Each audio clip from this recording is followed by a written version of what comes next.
Ikaw ay naglingkod sa ating mahal na Panginoon. Di ba mga kapatid?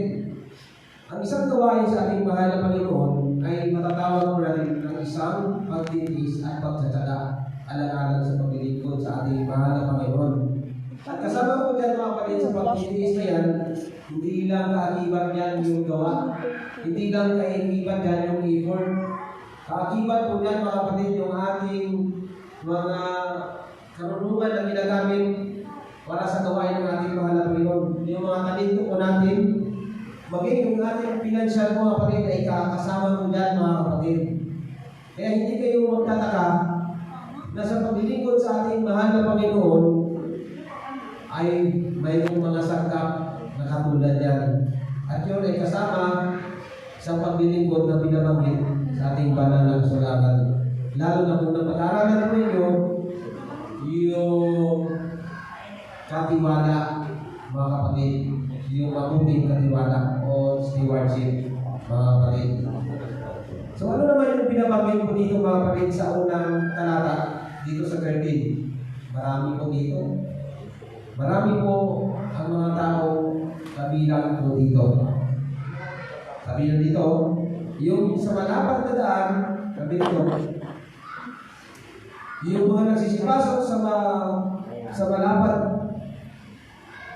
yung nagsisipasok sa pintuang maluwang, mga kapatid, o yung malapad, mga kapatid, ito yung mga nagsisimulong mga kapatid sa buhay na isigulamin namin.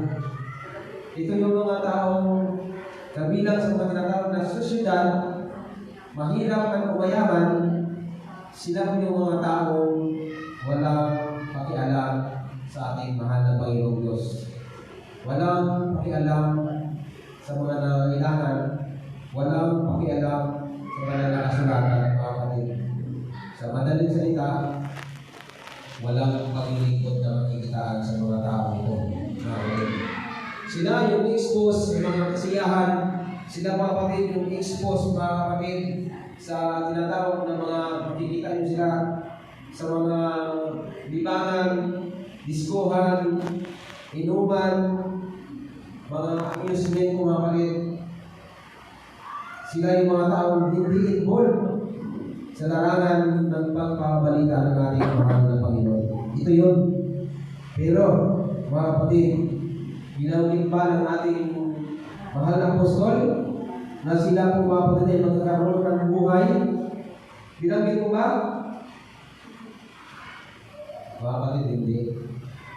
Kahit halugin mo yung banal na kasulatan po natin, yung mga taong nakikisabi, yung mga taong nananatili sa ganitong klaseng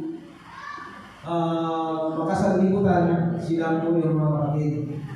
Darating ang panahon, dumating man yung tinatawag ng cross of provision sa ating buhay, mga kapatid.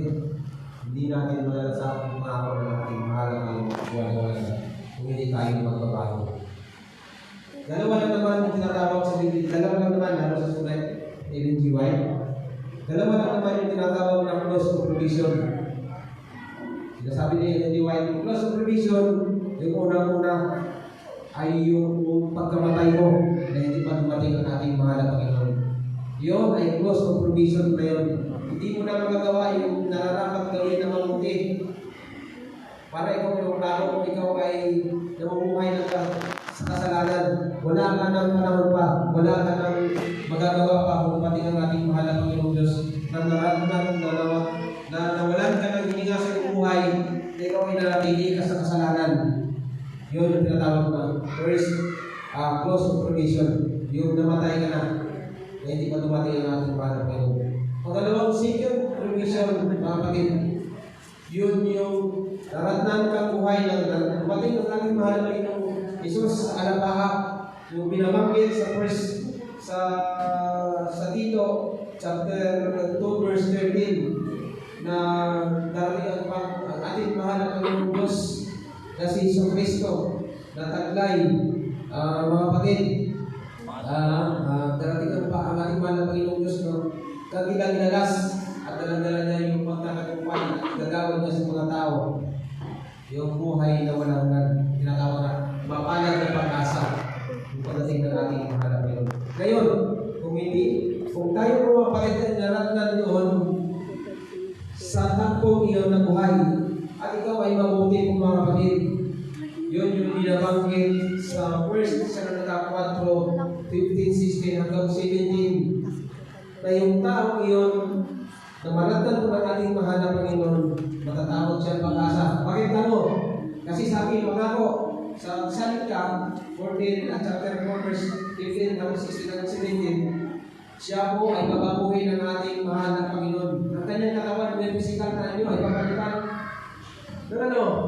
Ng walang kamatayan, mga kapatid. Dadalhin siya sa alam-aam. Kumbaga parang tinatawag na paniniwala ng gano'n ay hindi ka naglaho, ano yun? Yung inagaw sa alam-aam, yung mga pananampalataya yung ginagamit nilang term.